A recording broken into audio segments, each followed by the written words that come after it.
Creepypasta 1. Sou um filho iniciante. E eu fiquei ali parado, me encarando, a angústia me predominando, o sangue pingando e escorrendo pelos meus dedos, sujando o chão e a minha mente. 10 minutos, eu tinha exatos 10 minutos a partir de agora. Lavei minhas mãos, que antes estavam sujas com aquele vermelho chamativo, lavei meu rosto e me peguei parado, me encarando no espelho. Era a minha primeira vez fazendo aquilo, e o que mais me assustava era esse sorriso que eu não conseguia segurar. Estava ansioso por isso há anos, eu disse a mim mesmo, deve ser comum estar sorrindo, não? Olho para o relógio que agora dizia que eu possuía apenas 2 minutos. Me apresso e caminho até o meu computador e quando meu relógio apita sei que a hora chegou. 3:09 da manhã, o único horário que nas terças-feiras o link aparecia. Cliquei nesse link, ainda receoso, e ele me levou para uma página, cujo em seu canto inferior direito havia, em letras pretas e pequenas, a seguinte frase: anuncie aqui o que você possui, é isso que eles procuram. Cliquei na frase, que abriu uma janela pedindo informações sobre dimensões e pesos dos produtos. 3 segundos agora, passou 3 segundos e 5 diferentes pessoas me enviaram mensagens, querendo comprar meus produtos, que agora já estão vendidos e que enviarei amanhã. Suspirei em alívio, minha missão havia sido concluída.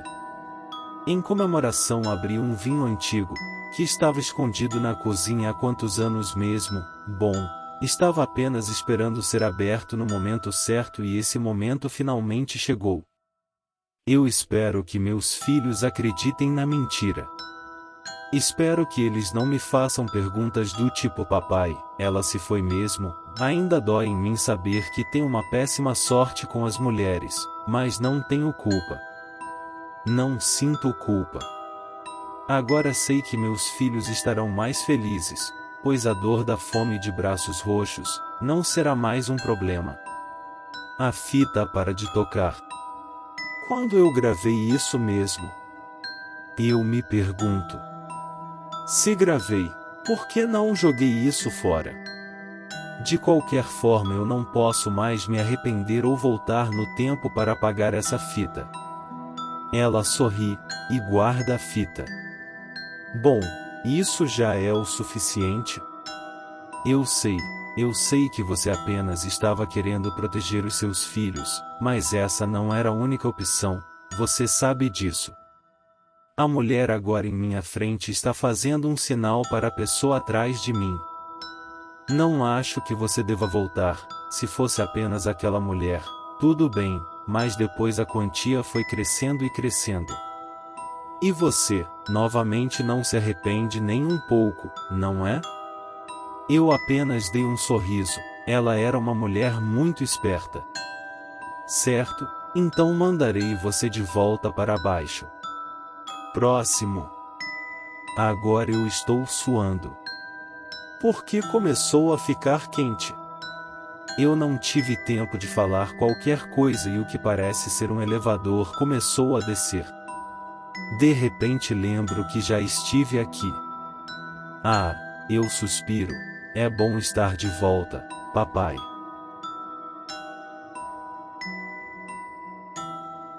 Minha infância perturbadora.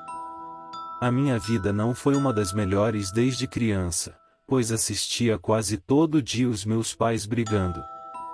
Muitas dessas brigas acabavam com a mamãe chamando a polícia, e o meu pai indo passar o final de semana preso. Fora os outros problemas, tinha que ver a minha progenitora fazendo uso de substâncias erradas para tentar fugir um pouco da realidade na qual vivia, e um casamento arranjado por causa de uma gravidez indesejada. Eles faziam questão de falar isso em todas as vezes que brigavam. Apesar de algumas vezes ele falar que não queria ter tido filhos, o meu velho sempre chamou a minha atenção, não por ser um bosta ou um mau exemplo de pai de família. Era o seu comportamento estranho. Muitas vezes, quando a casa já está bem escura, e ele acreditava que todos estavam dormindo, então chegava em casa com alguns volumes nos quais trazia em cima de suas costas e levavam para o sótão. Essa é a parte interessante. Eu passei a minha infância, até a adolescência, logo antes de completar 18 anos e morar com os meus tios, acreditando que meu pai fosse um psicopata. Você pode se perguntar, como é que uma criança pode ter essas coisas na cabeça, achando que o próprio Criador é algo tão horrível? Bem, desde criança, sempre tive acesso à internet e gostava muito de assistir e ler conteúdo sobre assassinos em série. Aquilo me fascinava e deixava-me excitado para alguém tão jovem. De acordo com alguns perfis, o meu pai se enquadrava em alguns, um sujeito com indícios de problemas mentais graves, sofreu abusos dos próprios pais, o cheiro de podridão que vinha do sótão, e isso sempre foi ignorado por minha mãe, e além do mais, escondendo o rosto com aquilo e levando quase todas as semanas, coisas para o sótão as quais deixavam um odor terrível em nossa casa. Outros fatos merecem mais atenção sobre o meu papai, estes que eram bem exóticos. Eu imagino que qualquer outra criança ficaria com medo se estivessem na minha pele naquela época. Por exemplo, o meu pai costumava colocar uma máscara de palhaço todas as noites nas quais aparecia com aquelas coisas dentro de casa. É isso que fechava a minha ideia de que ele era um assassino em série, criando um personagem, ou usando aquela face assustadora para não ser identificado. Algumas vezes, o meu pai, quando queria agredir a minha mãe, usava aquela máscara, deixando a minha progenitora ainda mais à beira da loucura. Citando mais uma vez, ele nunca me agrediu, nunca me tocou e nem fez nada comigo, contudo olhava para mim. Em seus olhos, talvez sentindo o mesmo que eu sentia, um vazio. O velho sempre notou que eu não tinha medo, apenas aceitava a situação na qual estava vivendo. Isso foi o que passei quando morava em minha velha casa. Estou quase terminando a faculdade de Educação Física, e os meus tios falaram-me que o meu pai morreu de causas desconhecidas. Acho que faz mais ou menos 2 anos que a mamãe faleceu. Com a morte do meu velho, eu fiquei um pouco triste, em razão de que, apesar de tudo, o meu pai nunca foi agressivo comigo, além de maltratar a minha mãe como se ela fosse uma mulher qualquer. O mistério estava em minha cabeça, o que o meu pai guardava todo esse tempo no sótão. Lembro que alguns conhecidos e até os meus amigos de infância desapareceram quando ainda morava com os meus pais. Não pretendia falar sobre esse detalhe peculiar, no entanto faz parte da minha história. Nessa época, eu pedi para ficar no porão, já que não dava para escutar minha mãe chorando, e nem o meu pai fazendo barulhos estranhos no sótão todas as semanas. Sei que você está querendo saber sobre os desaparecimentos, não é mesmo? Bom, primeira pessoa que lembro foi o meu melhor amigo. Este tinha um comportamento estranho, um pouco afeminado. Meu pai não aprovava nossa amizade achando que eu iria virar uma garotinha. Em poucos dias ele sumiu. A minha professora também desapareceu, esta que pegava no meu pé por conta de meio ponto e reprovando-me em algumas matérias. A vizinha, barulhenta, a senhora Yasmin costumava escutar a televisão alta e não me deixava dormir. Isso também foi o motivo para desaparecer?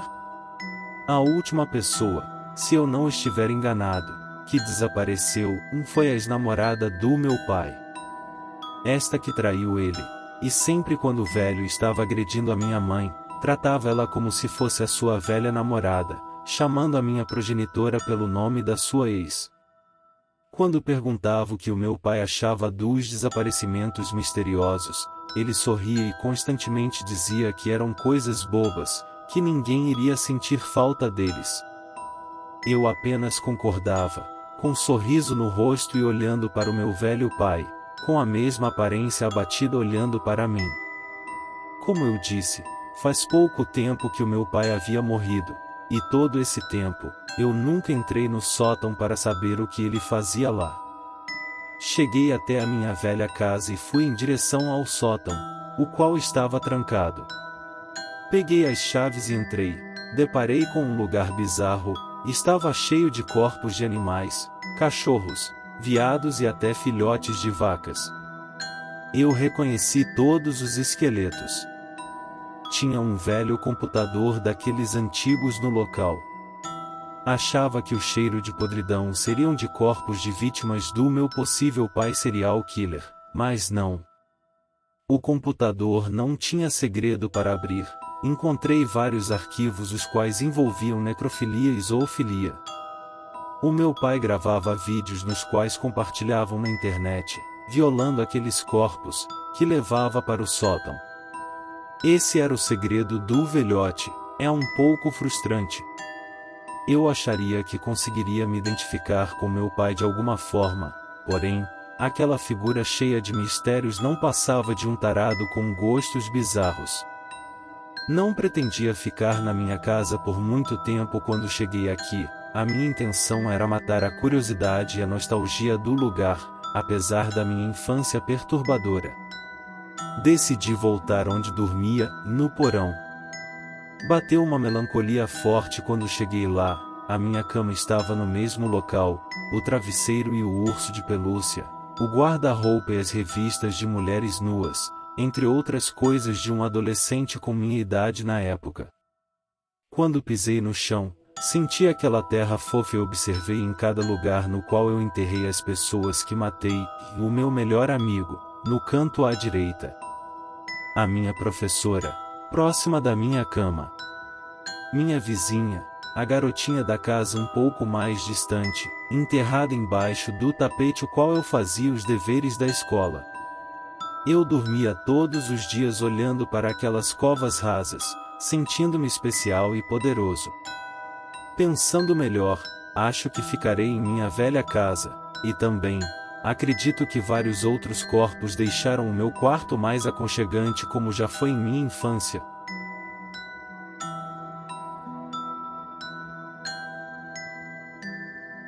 Acontecimentos estranhos em uma escola localizada no fim do mundo. Quero primeiramente deixar claro que os fatos a seguir realmente ocorreram. Não estou falando isso para assustar ou para parecer clichê. Tudo ocorreu em uma escola que estudei e que meus irmãos também estudaram. Minha mãe era professora da escola. Ela achou mais fácil colocar meus irmãos e eu para estudar no mesmo lugar onde trabalhava. O problema mesmo era quando ela tinha que ficar até tarde, corrigindo provas. Tínhamos que ficar rodando a escola até ela terminar. A dona e diretora do lugar não se importava. Não direi o nome do colégio, o máximo que precisam saber é que o mesmo está localizado em uma região bem afastada. Não sei ao certo quando os eventos paranormais tiveram início, colocarei apenas os mais famosos e aqueles que me lembro. Deixando claro também que os casos não estão em ordem, o segundo pode ter acontecido antes do primeiro e assim vai. Estou apenas relatando os que vêm em minha memória. O primeiro caso que vou contar, ocorreu na época de provas, quando os alunos iam apenas fazer as provas e quando terminavam, poderiam ir para casa. Alguns alunos voltavam rapidamente para o lar, outros moravam longe e esperavam os pais virem buscar. Então, quando terminavam, ficavam conversando entre si ou andando pelo colégio. Uma das alunas foi até o segundo andar para pegar algo que esqueceu. Em questão de poucos minutos, um grito estridente ecoou. Uma das professoras que estava no segundo andar, corrigindo provas nas salas, foi rapidamente ver o que estava acontecendo na sala de onde veio o grito.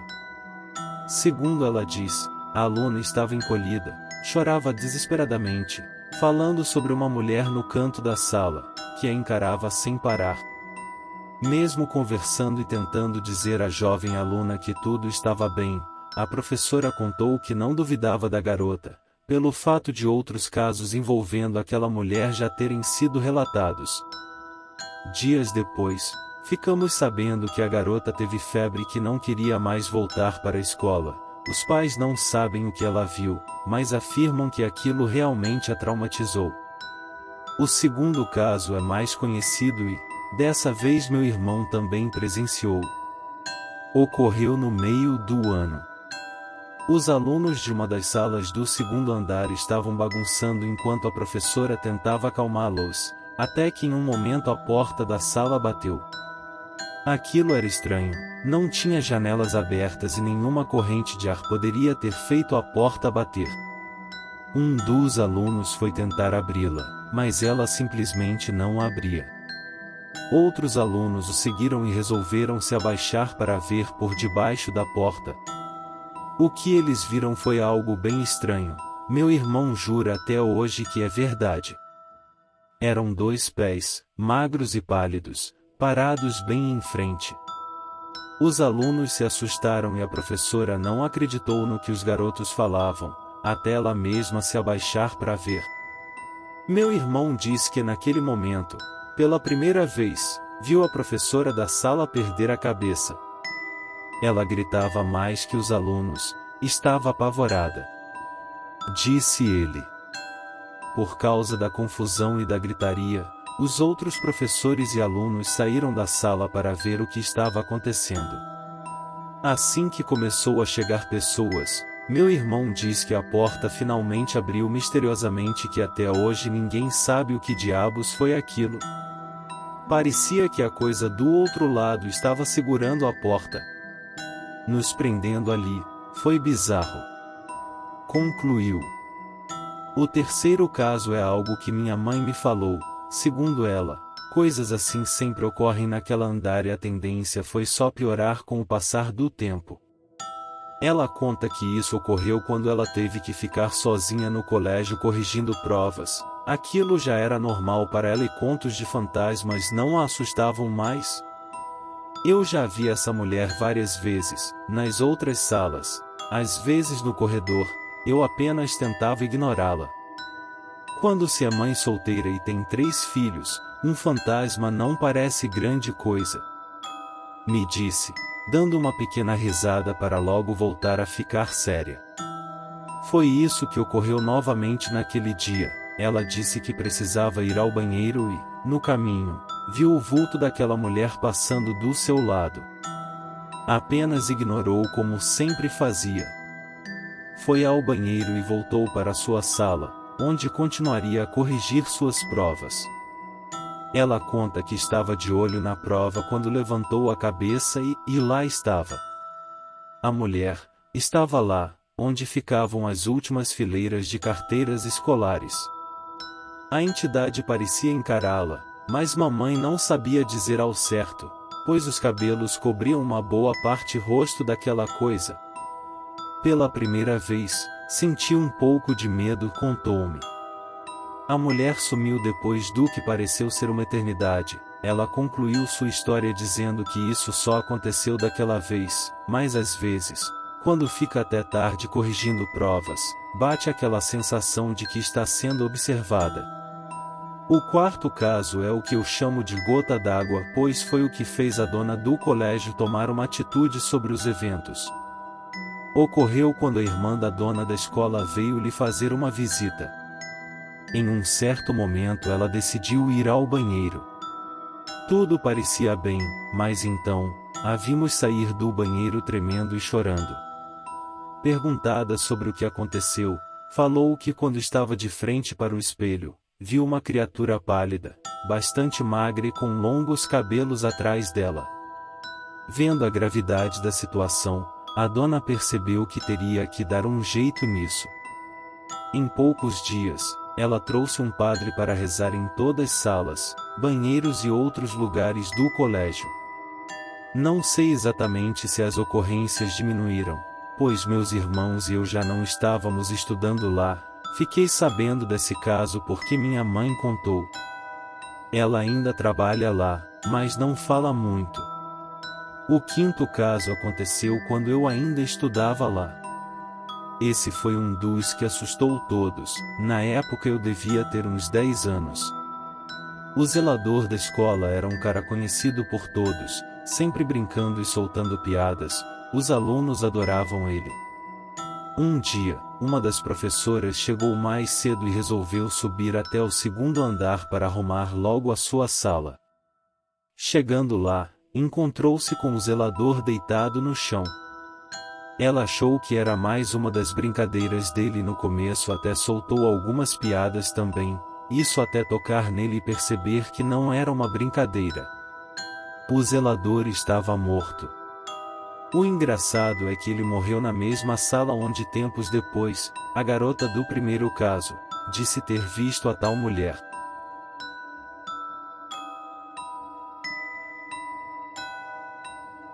Na sacada do prédio. Escolhi o prédio mais alto da cidade, onde teria certeza que, depois que eu subisse na parte cortando os céus, ninguém me impediria. Um homem bem vestido em locais de negócio, seria apenas mais um funcionário passando despercebido. Ninguém se preocupou quando eu entrei pela porta da frente, procurei o elevador e subi com os outros. Nem sequer olharam dentro dos meus olhos e perceberam o quanto eu estava desconcertado. Saí logo em seguida, entrei no escritório acima dos outros, coloquei, na porta, em minhas costas, uma cadeira, impossibilitando que alguém entrasse facilmente, e abri a janela. Foi quando me aproximei da sacada e o vento tentou me empurrar para dentro, tão forte quanto uma tempestade, mas eu estava vazio por muito tempo. Examinei as movimentações embaixo, e todos pareciam formigas, estava sendo tudo mais fácil do que imaginei. Coloquei o primeiro pé, o outro foi arrastado logo em seguida. O sol não estava quente o quanto me preocupei, coisas ficaram borbulhando na minha mente. Então, ouvi uma voz dentro da sala. Não se movimente mais. Eu sei que você é uma boa pessoa e não precisa fazer isso. Por favor, me ouça.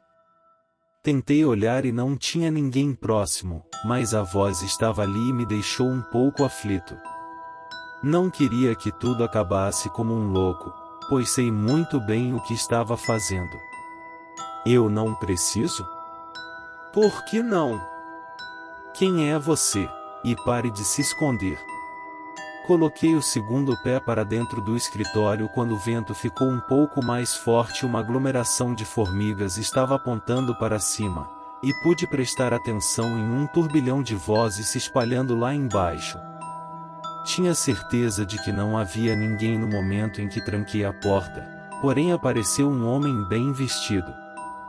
Certamente, responsável por esse prédio, um sujeito com os olhos frios, expressando calma e paciência. Não era a primeira vez que estava lidando com situações ao extremo, sua preocupação diante da situação era bem clara. Levantou suas mãos e parecia controlar os meus nervos da forma que tentava amenizar o que eu estava passando. Em contrapartida, aquele timbre ficava estremecendo e comunicando-se como se fosse um megafone baixo. Não consigo ver pessoas tristes fazendo besteira, disse ele, com tanta aflição e desgosto no seu rosto, que me deixou um pouco comovido. Coloquei o outro pé para dentro, mas, quando ele percebeu que eu estava distante, novamente voltei para a sacada, e ele parou de caminhar em minha direção. A forma lenta e calculista interrompeu a maneira que estava rastejando seu corpo em minha direção. Quando voltei para a janela, já não estava mais soprando, e carros de polícia estavam na calçada. A porta começou a sacudir distante de nós dois, e ele recorreu a apelar falando sobre os meus filhos, a minha esposa, fixando na aliança no meu dedo e dizendo que as pessoas precisavam de mim, apesar dos momentos ruins. Eu tinha tudo que qualquer um sonha na vida e um bom emprego, crianças saudáveis e exemplares, esposa dedicada e que me amava. Observando suas palavras, me senti péssimo, como se eu nunca estivesse valorizado tudo que eu tive na vida, que foi suficiente, apenas reclamando. Sei que nem sempre conselhos conseguem preencher o vazio que alguém tem dentro da alma.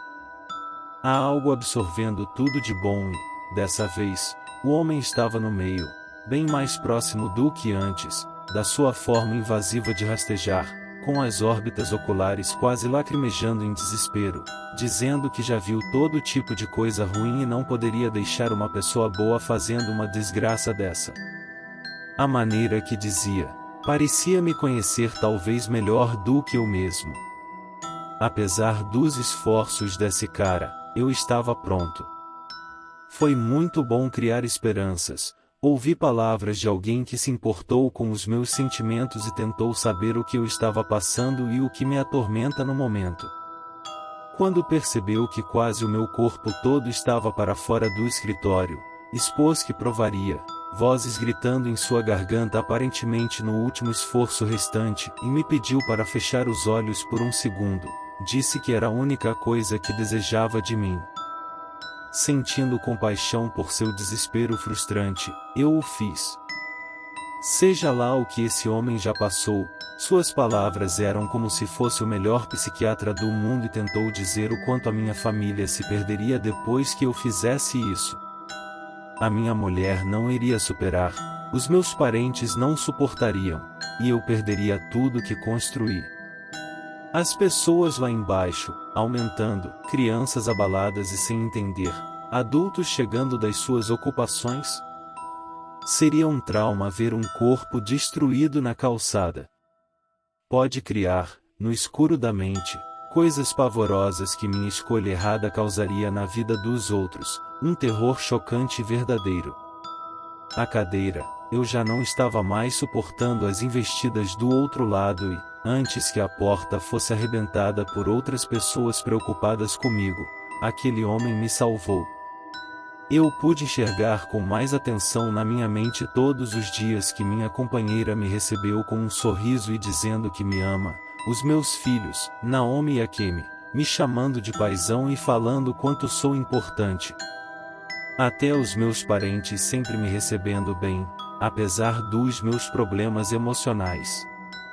Não faz sentido destruir a vida deles, e ele, batendo palma e dizendo quanto eu fui bem, continuava atrás de mim, percebendo quanto eu estava me afastando da janela.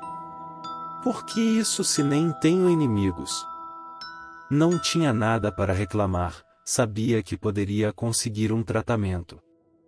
Finalmente estava fora da janela e a única coisa que eu poderia fazer, era agradecer porque o terror, onde não existe, foi criado apenas por minha mente burra. Nunca me senti tão bem comigo mesmo. Virei minhas costas, respirando fundo e confiante. A primeira vez na vida que realmente estava feliz e aliviado para agradecer o esforço que alguém fez e tentou me ver bem, lutando ferozmente cada segundo. Um homem que em menos de segundos estava próximo do meu rosto, quase que beijando na minha boca. Agora animado, enxergando em minha direção e empurrando-me com sua mão.